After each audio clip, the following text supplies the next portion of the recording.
ನಮಸ್ತೆ ಮಂಗಳೂರು. ನಮ್ಮ ಉಳ್ಳಾಲ ತಾಲೂಕಿನಲ್ಲಿ ಪ್ರಥಮ ಬಾರಿಗೆ ಕೃಷಿ ಉತ್ಸವ ಹಾಗೂ ಸಾಂಪ್ರದಾಯಿಕ ಆಹಾರ ಮೇಳ ನಡೆಯುತ್ತಿದೆ. ಸೊ ಇದೇ ಬರುವಂಥ ನವೆಂಬರ್ 8, 9, 10ನೇ ತಾರೀಕಿನಂದು ನಮ್ಮ ಗಟ್ಟಿ ಸಮಾಜದ ಹಾಲ್ನಲ್ಲಿ ಈ ಕಾರ್ಯಕ್ರಮ ನಡೀತಿದೆ. ಈ ಕಾರ್ಯಕ್ರಮದ ವಿಶೇಷತೆ ಏನಂದರೆ ಈ ಮುಂದಿನ ಪೀಳಿಗೆಗಳಿಗೆ ಕೆಲವೊಂದು ವಿಚಾರಗಳು ತಿಳಿದಿರುವುದಿಲ್ಲ. ಯಾವ ರೀತಿ ಬುಟ್ಟಿಗಳನ್ನು ತಯಾರು ಮಾಡ್ತಾರೆ, ಯಾವ ರೀತಿ ಮಡಿಕೆಗಳು ತಯಾರಾಗ್ತದೆ, ಹೆಚ್ಚಿನವರಿಗೆ ತಿಳಿದಿರುವುದಿಲ್ಲ ಈಗಿನ ಮಕ್ಕಳಿಗೆ. ಸೊ ಅದನ್ನೆಲ್ಲ ತಿಳಿಸಿಕೊಡುವಂಥ ಕಾರ್ಯಕ್ರಮ ಇಲ್ಲಿರ್ತದೆ.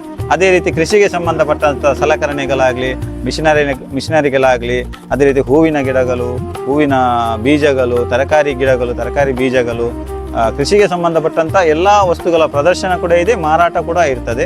ಅಂದರೆ ಈಗಿನ ಮಕ್ಕಳಿಗೆ ವಿವಿಧ ರೀತಿಯ ಹಕ್ಕಿಗಳ ಪರಿಚಯ ಇರುವುದಿಲ್ಲ. ಆ ಪರಿಚಯ ಮಾಡಿಕೊಡುವಂಥ ಉದ್ದೇಶದಿಂದ ಪ್ರದರ್ಶನ ಇರ್ತದೆ. ಅದೇ ರೀತಿ ಮೀನುಗಳು, ಬೇರೆ ಬೇರೆ ಜಾತಿಯ ಮೀನುಗಳ ಪ್ರದರ್ಶನ ಕೂಡ ಇಲ್ಲಿರ್ತದೆ, ಮಾರಾಟ ಕೂಡ ಇರ್ತದೆ. ಅದೇ ರೀತಿ ಸಾಂಪ್ರದಾಯಿಕ ಆಹಾರಗಳು, ಹೋಳಿಗೆ ಆಗಲಿ, ಹೋಳಿಗೆಯಲ್ಲಿ ಬೇರೆ ಬೇರೆ ರೀತಿಯ ಹೋಳಿಗೆಗಳನ್ನು ಮಾಡಲಿಕ್ಕೆ ಆಗ್ತದೆ. ಅದು ಸಿರಿಧಾನ್ಯ ಹೋಳಿಗೆ ಆಗಲಿ, ಸಿರಿಧಾನ್ಯಕ್ಕೆ ಕೂಡ ನಾವು ಹೆಚ್ಚಿನ ಆದ್ಯತೆ ಇಲ್ಲಿ ಕೊಡ್ತಾ ಇದ್ದೀವಿ. ಆಯುರ್ವೇದಿಕ್ ಸ್ಟಾಲ್ ಆಗಲಿ, ಅಥವಾ ವಿಶೇಷ ಆಕರ್ಷಣೆಯಾದಂಥ ಒಂದು ಕೃಷಿ ಉತ್ಸವ ನಡೆಸ್ತಾ ಇದ್ದೀವಿ. ಎಲ್ಲರೂ ಬನ್ನಿ, ಪಾಲ್ಗೊಳ್ಳಿ, ಈ ಒಂದು ಕೃಷಿ ಉತ್ಸವದಲ್ಲಿ ಭಾಗವಹಿಸಿ, ಸಂಭ್ರಮಿಸಿ. ಧನ್ಯವಾದ.